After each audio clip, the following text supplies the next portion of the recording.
உடைஞ்சது. இல்ல இல்ல, இன்னும் கொஞ்சம் சரி பண்ண வேண்டியிருக்கு. அது வந்து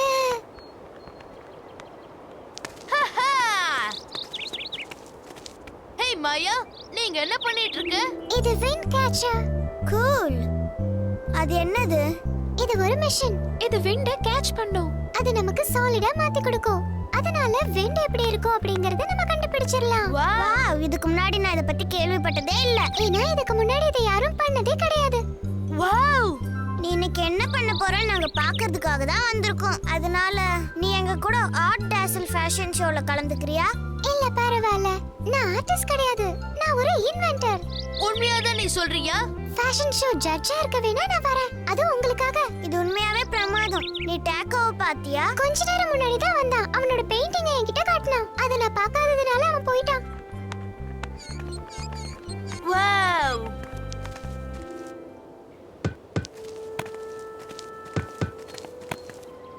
ஹே டேக்கோ, ஹாய். இன்னைக்கு ஆர்ட் டே. உனக்கு ஞாபகம் இருக்கா?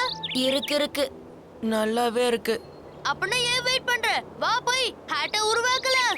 இல்ல பரவாயில்ல, நான் இந்த பாலை வச்சு விளையாடிக்கிறேன். அண்ணா, ஏப், நீ மத்தவங்க கிட்ட போய் உடனே ஆரம்பிக்க சொல்லு. ஏன்னா கொஞ்சம் டைம் ஆகும். ஓகே இதோ போறேன். நீ எதுக்காக வரமாட்டேன்னு சொல்ற ட்ராக்கோ? அது எனக்கு ஆர்ட் வராது. ஆனா நீ மாயா கிட்ட வரைஞ்சதை காட்டணும்னு நினைச்சியாமே. நினைச்சேன், ஆனா அது நல்லாவே இல்ல. மாயாவா அப்படி சொன்னா? இல்ல, அவ அதை திரும்பி கூட பார்க்கல. அவன் ஒரு ஆர்டிஸ்டா மதிக்கவே இல்ல. ஓ டாக்கோ, இத பாரு, உனக்கு நடந்த மாதிரி தான் எனக்கும் நடந்தது. ஆனா என்னோட ஃப்ரெண்டு தான் எனக்கு எல்லாத்தையும் புரிய வச்சா. கலையில என்னைக்குமே ஏற்றத்தாழ்வே இல்ல. உண்மையாவா? நல்லா வரைஞ்சாலும் வரையலனாலும் அவங்க ஆர்டிஸ்ட் தான். புரியுதா? நம்ம வரையறோமா இல்லையான்னு தான் ஏ முக்கியம். பாமி, எனக்கு புரியுது. நீ சொல்றத வச்சு பார்த்தா நானே வரைவேன். நம்ம வேணா சேர்ந்து ஒரு தொப்பியை உருவாக்கலாமா? ஒன்னு உனக்கு ஒன்னு எனக்கு.